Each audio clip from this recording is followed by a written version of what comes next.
Joining us now is Okpe with stories trending around the world. Hello, Oji. Good morning, Dr. You must be excited seeing Tundu back on the beat. I was singing Reunited. I'm reunited with my girl, Alhaji. Victorious Victoria. I've missed you so much. Welcome back. Thank you. How was your vacation? It was good. Uneventful. Very good. And leave of absence. Yes, Leave of that absence. extended leave of absence. Sabbatical. Was it? Well, something kind like of. that. Yes. Well, welcome. You look royal in your blue today, Dr. Well, just following your He's wearing suggestions. Every time. You look great. You know you and Ijoma are my stylist. Oh, yes, I know. We're doing well. I just follow your advice. Well, good morning, Rufai. How are you? Victorious. Yeah. Victorious Victoria. All right. How you doing, Alhaji? How's it going? Good. I hope you had a good weekend. Good weekend. I can't say for sure. I had a good weekend. Kamsa. I was on the road. Oh, Lagos Ibadan Expressway. My God. Well, 7 good hours. job. Good job. Good morning to you, viewers. We begin what's trending in Nigeria. Over the weekend, the death of the Emir Of Zazzau in Kaduna State, Alhaji Shehu Idris, sent shockwaves across the northwest. The monarch who spent 45 years on the throne became king in 1975 at the age of 36. According to reports, Alhaji Shehu Idris died at the 44th Military Hospital after a brief illness. Tributes have been pouring in for the late Emir. The governor of the state, Nasser El-Rufai, described him as a rare gem and a source of wisdom, guidance, and a true father of all. At his burial on Sunday, thousands of people trooped in to pay their respect. Let's take a quick look.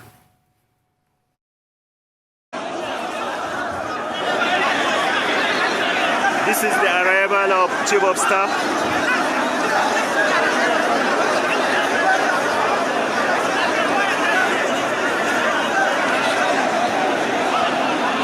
Allahu Akbar. Allahu Akbar. Masu kallon mu kamar yadda kuke gani a halin yanzu ana dab da fitowa daga mai martaba sarkin Zazzau inda ake shirin gabatar da sallah daga nan fada mai martaba sarkin Zazzau da ke nan Zaria. I mean, look at that mammoth crowd. Shocking. It is amazing, though, the love and respect that these people, have for their leader. You could see it right there. Despite the COVID-19 protocols that have been put in place for, physical distancing, these people did not care. They, it just shows how much love they have for him. I remember when I met him once. I met him a couple of years back, and we went to see him to talk about the legendary Queen Amina of Zaria. And he welcomed us with open arms. He provided us with garments, even the royal horse. It's such an amazing thing for for a leader like him to be so open and to be loved the way that he's been loved so far. I mean, may his soul rest in perfect peace. Amen. It's funny, you and I both have such positive recollections. Yes. I met him as a teenager. We were his guests at the palace with my dad and some of my siblings. And what I remember the most, I'm sorry, is just the spread. There was so much food and it was amazing. So I have a really good memory of him and his palace, his hospitality, his warmth. He was a really great man. Yeah. But that footage you just played just broke me out in hives. I mean, we're in the middle of a pandemic. Yes. Surely this is not safe. But I guess there's no holding back this size of crowd. I mean, what do you do with the crowds? You can't. Do you know how, As far as the eye can see, there are hordes of people. Yeah. I'm sure some kind of effort must have been made, but the people just weren't having it. Well, it's impossible to do that. You can't control this kind of crowd. In this type of He was situation. a lovely man. He was an amazing leader, like the governor said. A true father for all. Dr. Bati. Well, a major loss to the people of Zaria, or the Emirate, the Zaria Emirate, traditionally known as Zazzau. Dr. Idris, as the Sakin Zazzau, as the governor of Kaduna State pointed out in a statement, was a man full of wisdom, institutional memory, and also was progressive-minded. He was very progressive in terms of his interventions in promoting school enrollment. Education is a major issue in the northern part of the country, and he believed in education. He also did a lot in terms of health programs. He was one of those emirs in the north that you could, be trusted to stand on your side. The institutional memory and the wisdom that Governor Nasir Rufai was referring to, that probably came from the fact that he stayed very long on the throne. Yes. He was on the throne for 45 years, and he lived to the ripe age of 84. But even when a loved person dies at old age, the people who have interacted with him will still feel that deep sense of loss and bereavement. And that's what was demonstrated with a large turnout of the people within the kingdom who came out to honor him. Originally, Zazzau was a Hausa kingdom. It was later captured during the jihad.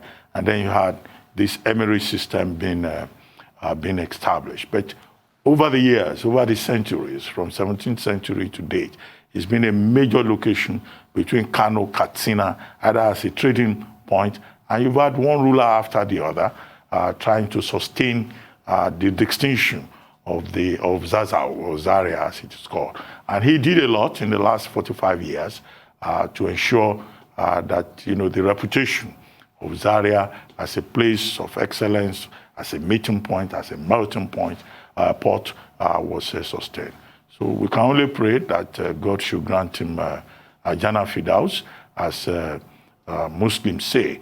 And as for the turnout, well, we keep hearing that it's very difficult for people to maintain physical distancing or social distancing. They are driven by their emotions. Yes. And that is why the Nigerian government still needs to invest more, both at the federal level and at the state level, in communication, in public education, in public sensitization, that no matter how emotional you may be at any particular moment, I mean, you will honor the dead more by you remaining alive and not endangering your own life.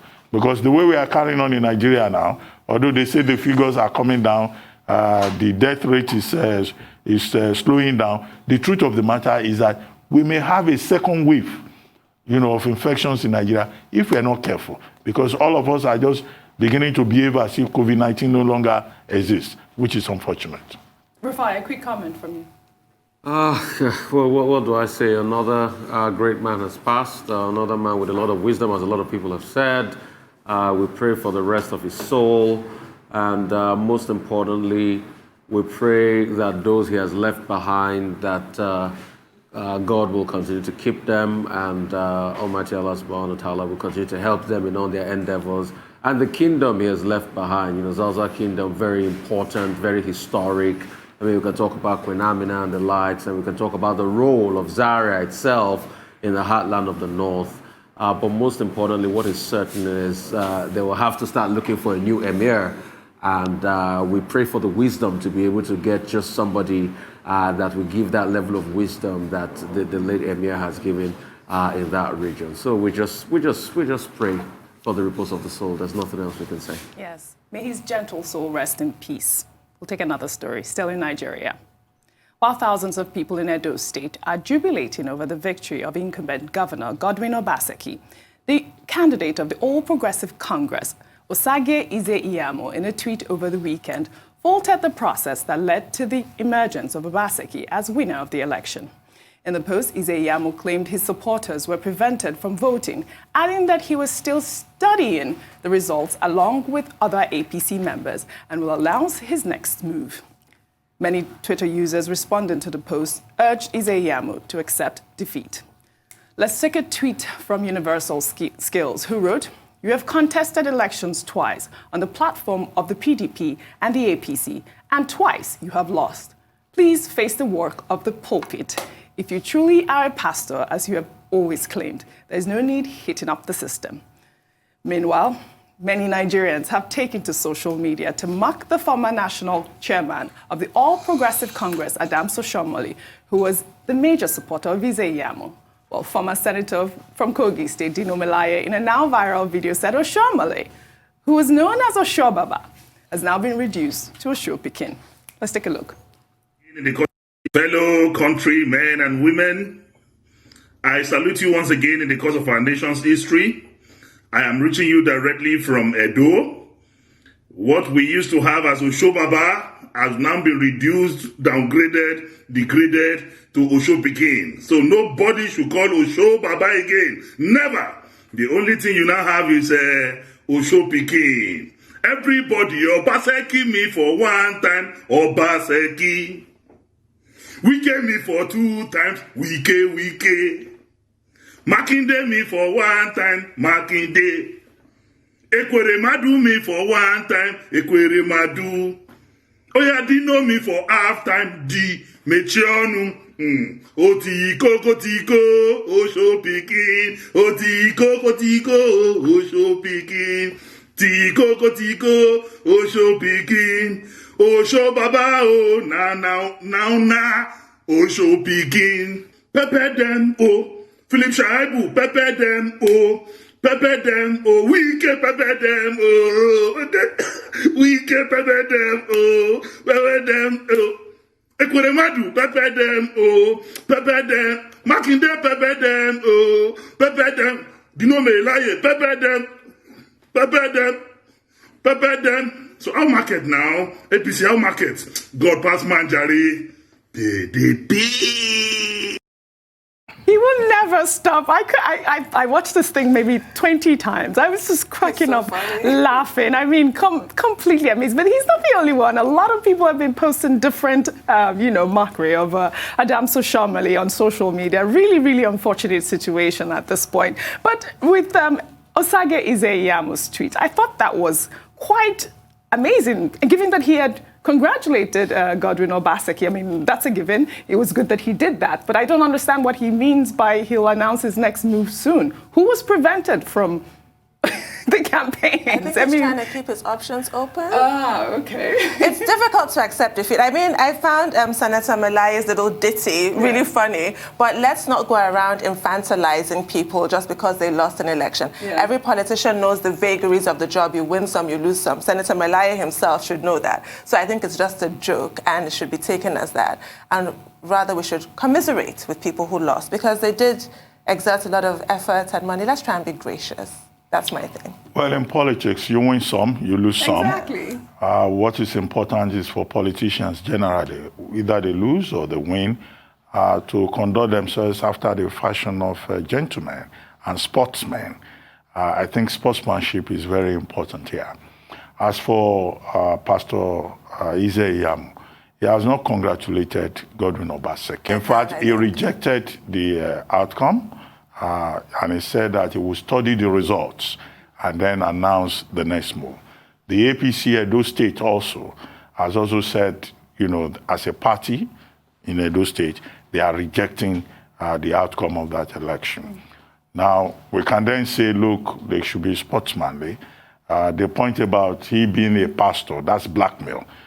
This is not about being a pastor. He didn't go into that election to go and deliver sermons. He wanted to win power. So if he studies the results, he can then decide, he and his team and his party, how they want to go about it. However, I think that the good development is that President Buhari, who is the leader of the APC, who is the real leader, the real national leader of the APC and president of Nigeria, and the number one representative of the All Progressives Congress. He already has congratulated Godwin Obaseki, the governor of Edo State. And I think that that will have a lot of influence. But whatever happens, we expect that everyone involved will act as sportsmen. As for Dino Melaye, I think he's beginning to develop his talents in the direction of entertainment and acting and comedy. And in fact, I think he posted something in which he says there will be a movie very soon, I think within the next 2 weeks or so, in which Dino Melaye as himself in a movie that will be called The Distinguished Senator. And that will be an interesting thing to watch, because once I saw the poster on his Instagram page, I said, this is something nobody must miss. So, he's a very entertaining politician. And he sings, he dances, he finds a way of introducing comedy into everything. So he's just being creative. I don't think that Comrade Oshiomhole will become a Pekin because he has so pronounced. But yesterday, however, one other leg of the outcome of the Edo election is that it has inspired a lot of creativity in Nigerians. I mean, I've seen all kinds of things, all kinds of memes, all kinds of, messages on social media. One showing Adams Oshiomhole apparently naked, and there was a voice asking him, Adams, why are you naked? And he said, oh, it's Obaseki that has made him naked. There was also a picture of Asiwaju Bola Ahmed Tinubu.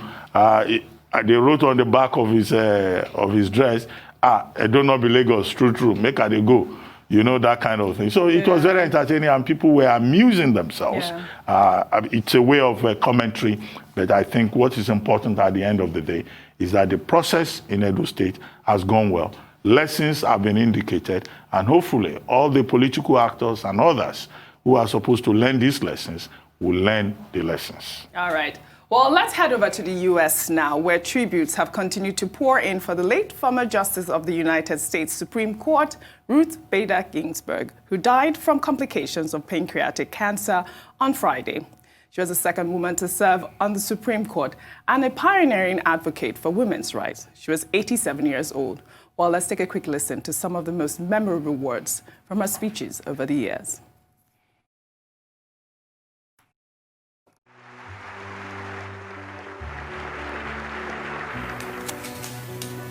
In my lifetime, I expect to see 3, 4, perhaps even more women on the High Court bench, women not shaped from the same mold, but of different complexions.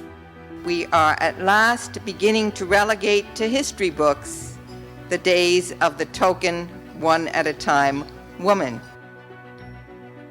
The number of women who have come forward as a result of the Me Too movement has been astonishing. My hope is not just that it is here to stay, but that it is as effective for the woman who works as a maid in a hotel as it is for Hollywood stars.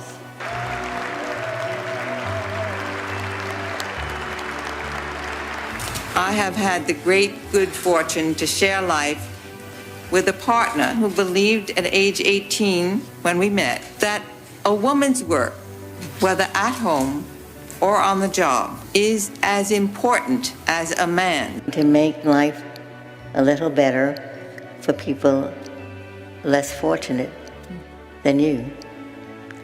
That's what I think a meaningful life is. One lives not just for oneself, but for one's community. Wow, she was such a powerful force. I mean, this woman, everyone has, been paying tributes. Even President Donald Trump described her as a legal giant whose landmark rulings, fierce devotion to justice, and her courageous battle against cancer has inspired all Americans. But Rufai, I'll come to you with the story. Do you think that this is a great opportunity for the Republicans at this point? Because I believe Donald Trump, at his rally on Saturday, said that he would name a woman to replace her this week. They should never try it. Never. They should never try it. And I'm going to speak very partisanly here. I remember when it was 10 months to the end of Obama's term. I remember what the Republicans with Mitch McConnell, they did. They called Obama a lame duck president when he nominated Merrick Garland, to the Supreme Court. And they blocked it.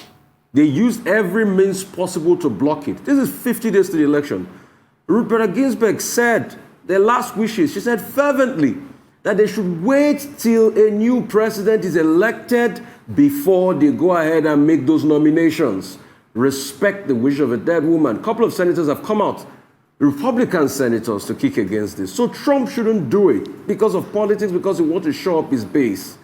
There's a fine difference between decency and politics. So Trump should not try it. If he goes ahead to do it, what was his name now? I forget, the leader of the Democratic Party in the House did say, he said everything is going to be on the table. Chuck Schumer, yeah. He said everything is going to be on the table with Trump, and it will be like that from now on. Let's stop this, because this is fairness and justice. That apart, great woman, inspired me greatly. In fact, I deliberately wore a black tie when I was on air on Saturday to mourn this great woman. I'm happy because she married the love of her life, Martin. Great man too. He was on the court, supported her. She said something very profound about her husband. She said he was the only young man that believed that a woman had the right to be intelligent. That was the kind of America she lived in then. At some point, Martin had testicular cancer himself, her husband that was finally to die in 2010, and she will copy notes for her husband and ensure that he never missed out on the notes in school as she was taking care of their 3-year-old daughter. That's an Amazon. That's who she was. You know, she went ahead, you know, she wanted a job at a point. They didn't give her a job because she was a woman. That was the kind of polarized America she came into. But she kept on pushing with the support of her husband. That's why she said very glowing things about Martin, that it's been the privilege of my life to share my life with you. There's a beautiful love documentary between Martin and Ruth that is just so amazing and wonderful there. And I'll give it to President Clinton in 1993 for making that bold move. And since then, we've had other people. In fact, she's not the first female judge on the Supreme Court circuit. Since then, we've had the likes of Sonia Sotomayor. And before Trump came out to say that he's going to get a female in there, I'm sure he's just copying Joe Biden. Joe Biden had said before now that he was going to get an African-American female to the Supreme Court, and that's what we are still waiting for. You're absolutely correct. And that is going to happen. So Trump should stop copying. Yeah, but he shouldn't try it. He shouldn't do that Except now. that he is going to try it, and he's going to make it a big deal in his campaign. Yes. I'll ask you this question. You know, Biden has also come out to say that it's an abuse of power for him to do that. No, it's completely shocking because, as Rufai said, Mitch McConnell made such a huge fuss about Obama in the twilight of his presidency. How dare he try and nominate a Supreme Court justice? And now the elections are just around the corner and they're trying to do the exact same thing.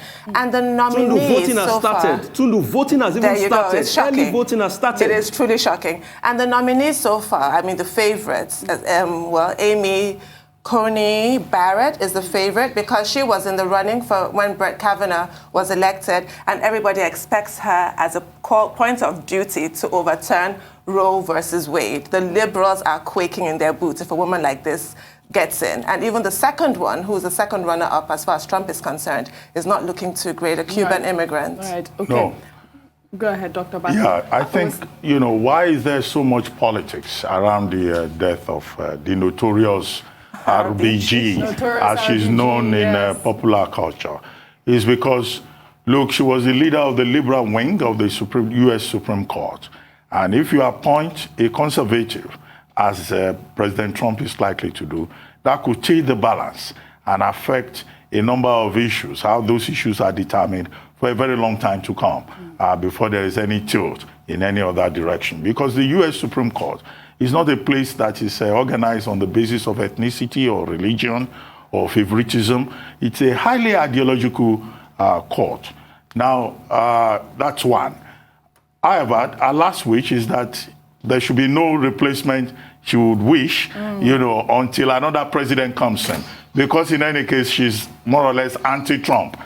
So now the Republicans are saying that, look, we should fill the seat. That was the slogan over the weekend. And if President Trump fills the seat, you can be sure, of course, he may appoint a woman, but is likely to appoint a woman with a conservative bent, who is likely to affect the outcome. In terms, I think we should focus more, however, on the significance of Ruth Bader Ginsburg, the second woman to be appointed to the U.S. Supreme Court bench, after Sandra Day O'Connor. Sandra Day O'Connor was the first. Now, she was also the first Jewish woman, the first Jewish American to be appointed since 1969. Now, the third woman, of course, in 2009 was Sonia Sotomayor. But she was known for a cautious approach and for activism, a defense with regard to women's rights, with regard to gender discrimination, with regard to abortion issues, right? And, you know, some of the landmark cases in which she took the majority position, U.S. versus Virginia, which had to do with discrimination against women in the state of Virginia she also fought to the for military. Men. Yes. And then pay discrimination in the Ledbetter case. The Ledbetter case later led to the Ledbetter Act. You know, she was a woman. The first piece of legislation Obama signed. With a lot of courage, with a lot of conviction. And, you know, she was, highly educated. She was a professor of law at Rutgers University and later at Columbia University, Right. and she distinguished herself as an intellectual in her own right. And by the way, the first Supreme Court justice to preside over a same-sex marriage. So she kept pushing the envelope, and it is not surprising that after her death was announced, people who believed in her, her supporters, they took over the steps of the Supreme Court. It was amazing. Did you To see pay all the tribute to her. flowers? Okay, So which many Supreme Court flowers. justice will die in Nigeria and anybody will go to the Supreme Court to pay homage? there's one I so will do. she's quite, an amazing woman, a genius in her chosen profession, and there's no doubt that she will be deeply missed. Right.